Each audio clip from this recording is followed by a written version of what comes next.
Narrative भी अब देखिए, जैसे ये एक नया चल पड़ा कि संविधान बदलने वाले हैं और ये अचानक से उन्होंने कहा और वो पिक कर गया। पिक कर गया था तो मैं नहीं मानता हूं, लेकिन इस देश में ऐसा भी झूठ चल सकता है। सिर पर नहीं पूछ रही जी, यानी संविधान सवाल ये पूछना चाहिए, चर्चा इस देश में सबसे पहले संविधान के साथ खिलवाड़ किसने किया? पंडित नेहरू ने किया। पहला संविधान में उन्होंने जो अमेंडमेंट लाए वो फ्रीडम ऑफ स्पीच को रिस्ट्रिक्ट करने वाला लाए, यानी वो लोकतंत्र के भी खिलाफ था, संविधान के भी खिलाफ था। दूसरा, उनकी बेटी आई, प्रधानमंत्री थी वो, बेटी ने क्या किया? कोर्ट ने जजमेंट दिया कि भाई आप पार्लियामेंट में नहीं रह सकते, तो कोर्ट के जजमेंट को उलट कर दिया। देश में आंदोलन चला तो उन्होंने इमरजेंसी लगा करके सारे सब अखबारों को बंद कर दिया।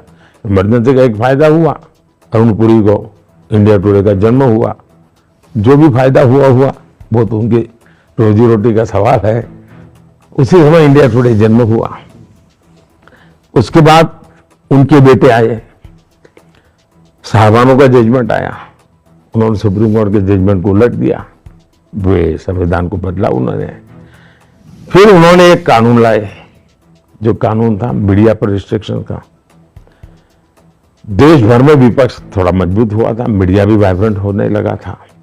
सब टूट पड़े कि हम फिर से इमरजेंसी नहीं आने देंगे। डर करके मारे उनको, फिर वो विड्रॉ करना पड़ा। फिर उनके साथ बेटे आए तो रिमोट कंट्रोल से सरकार चल रही थी। रिमोट कंट्रोल सरकार के प्रधानमंत्री भी थे पद पर। संविधान की कोख से सरकार बनी थी। सरकार मुझे पसंद है नहीं पसंद नहीं चलता है, वो भारत के लोकतंत्र के द्वारा संविधान की कोख से पैदा हुई सरकार थी। संविधान की कोख से कैबिनेट बनी थी। उस कैबिनेट ने एक निर्णय किया और एक शाहजादा प्रेस कॉन्फ्रेंस बुला करके कैबिनेट के निर्णय की धज्जियां उड़ा देता है। इतना ही नहीं, कैबिनेट फिर अपने मुद्दे को रिवर्स कर देती है।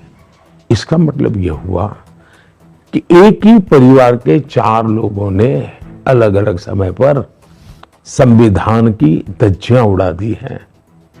उन लोगों को संविधान के लिए इस प्रकार की गंदी हरकतें करने का जमाना चला गया। और इसलिए मैं आज डंके की चोट पर लोगों को कहता हूं कि मोदी जिंदा है तब तक जो संविधान सभा की मूल भावना है कि धर्म के आधार पर आरक्षण नहीं होगा, मैं इसके लिए लड़ाई लड़ूंगा, मेरी जान खपा दूंगा मैं इसके लिए।